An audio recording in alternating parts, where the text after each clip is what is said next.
어제 하루 대한민국에서 발생한 주요 뉴스 헤드라인을 방송사별로 정리해 빠르고 정확하게 전달해 드립니다. 주요 헤드라인 뉴스 지금 시작합니다. JTBC가 뽑은 헤드라인은 헌법재판소가 주말에도 윤석열 대통령 탄핵 심판에 대한 고민을 이어가고 있습니다. 전원일치 판결 가능성에 관심이 집중되고 있습니다. 8년 전 박근혜 전 대통령 파면 당시 4명이 사망한 사건을 고려해 경찰은 헌재 100m 반경 내 출입을 금지하기로 결정했습니다. 전원일치 파면을 외치는 시민들의 목소리가 이뤄질지 주목됩니다. 여당은 헌재의 결정을 수용하겠다는 입장인 반면 야당은 마은혁 임명부터 해결해야 한다고 주장하고 있습니다. 미국이 우리나라를 민감 국가로 지정한 것을 두고 여야가 서로 책임을 전가하고 있습니다. 일각에서는 민감 국가 지정이 핵무장론 때문이라는 분석도 제기됩니다. 한편 검찰은 공천 개입 의혹에 대한 수사 속도를 내고 있습니다. 기상 소식입니다. 강풍과 폭설을 동반한 꽃샘 추위가 찾아왔습니다. 또한 건조한 날씨로 인해 전국 곳곳에서 화재가 발생하고 있어 주의가 요구됩니다. 경제 소식으로 청년 백수가 120만 명을 넘어섰습니다.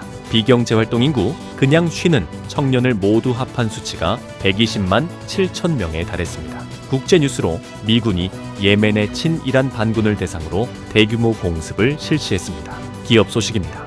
홈플러스 주주인 MBK 회장이 사제 출연을 결정했습니다. 마지막으로 미국 인사관리국 대변인이 대량 해고가 있던 날 본인 SNS에서 패션쇼를 벌여 논란이 되고 있습니다. MBC가 뽑은 헤드라인은 윤석열 대통령 탄핵 심판 선고를 앞두고 역사적인 한 주가 시작됐습니다. 이번 주 후반 헌법재판소에 결론이 날 것으로 전망됩니다.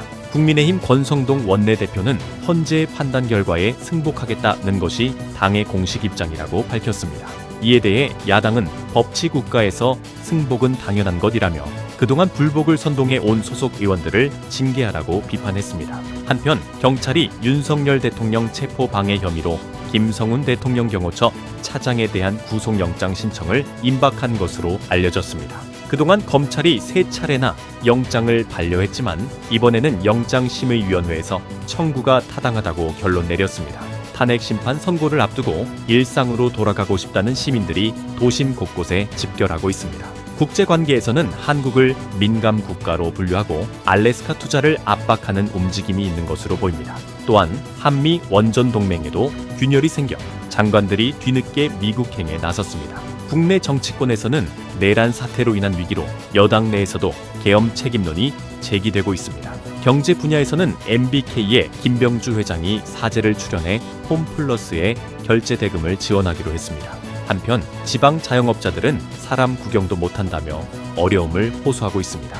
청년 실업 문제도 심각해져 백수가 120만 명에 달하며 특히 30대 중 6개월 이상 쉬고 있는 사람들이 최대치를 기록했습니다. 중국에서는 불량 기저귀를 맨손으로 만져 재판매하는 사건이 적발되었습니다. 마지막으로 외로움을 달래기 위해 추억과 위로의 밥 한 끼를 찾는 사람들의 이야기도 전해졌습니다. SBS가 뽑은 헤드라인은 윤석열 대통령의 사면 결정을 앞두고 정치권이 긴장감 속에 막판 총력전을 펼치고 있습니다. 여야는 휴일도 잊은 차에 찬반 의견을 내놓고 있으며 결과에 대한 승복은 한 목소리를 내고 있지만 서로의 진정성에 대해서는 의구심을 표하고 있습니다. 한편 도널드 트럼프 전 미국 대통령의 상호 관세 정책 의지가 강해 한국 경제에 영향을 미칠 것으로 보입니다. 또한 한국의 보안 취약성에 대한 우려와 함께 핵무장론의 여파로 미국이 한국을 민감 국가로 지정했다는 관측도 나오고 있습니다. 날씨 소식입니다.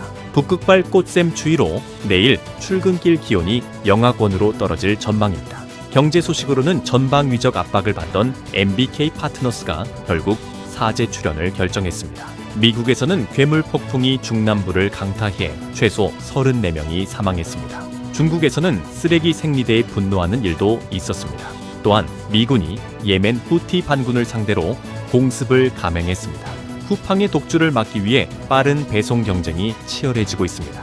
반도체 산업의 물 부족 문제가 대두되고 있으며 5년 후에는 생활용수까지 영향을 미칠 수 있다는 우려가 제기되고 있습니다. 건설 자재 가격 상승으로 철근과 시멘트 업계가 직격탄을 맞아 일부 공장에서는 설비 가동을 중단했습니다.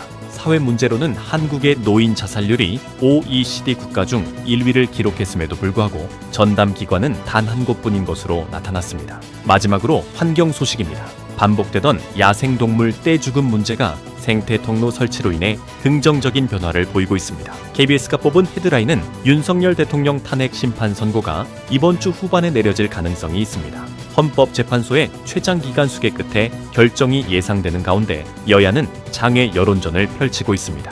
국민의힘은 탄핵 선고 결과에 승복하겠다는 입장을 밝혔고 야당도 탄핵 심판 승복은 당연하다고 말했습니다. 전국 곳곳에서는 탄핵 반대와 즉각 파면 등 찬반 집회가 계속되고 있습니다. 한편 3월에 다시 한겨울 날씨가 찾아왔습니다. 북극발 꽃샘 추위로 내일 아침 전국이 영하권에 들어가며 강원 지역에는 많은 눈이 예보되었습니다. 미국에서는 토네이도로 인해 트럭이 뒤집히는 등 30여 명이 사망하는 피해가 발생했습니다. 국내에서는 전남 무안에서 구제역이 확진되어 반역에 비상이 걸렸고 캠핑장 화재로 자매가 화상을 입었으며 빗길에서 차량 사고가 있었습니다. 유럽 북마케도니아에서는 나이트클럽 무대에서 불꽃이 튀어 화재가 발생해 51명이 사망하는 사고가 있었습니다. 국내 정치 분야에서는 연금개혁안이 이번 주 국회 통과 여부에 관심이 쏠리고 있습니다.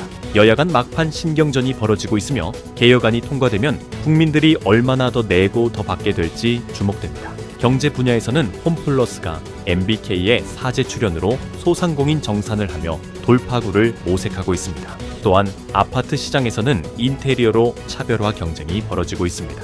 청년 안심주택과 관련해서는 보증금 손실 우려로 안심하지 못하는 상황입니다. 사회 분야에서는 교도관을 사칭한 사기 범죄가 기승을 부리고 있어 주의가 요구됩니다. 마지막으로 국제 뉴스로 미군이 후티 반군을 정격 공습해 30여 명이 사망했다고 합니다. 주요 헤드라인 뉴스는 JTBC 뉴스룸과 MBC 뉴스데스크, SBS 8시 뉴스, KBS 9시 뉴스 헤드라인을 알려드립니다. 전해드린 뉴스 헤드라인이 도움이 되셨나요? 앞으로도 빠르고 정확한 소식으로 찾아뵙겠습니다. 구독, 좋아요, 알림 설정 잊지 말아주세요. 영상 제작에 큰 도움이 됩니다.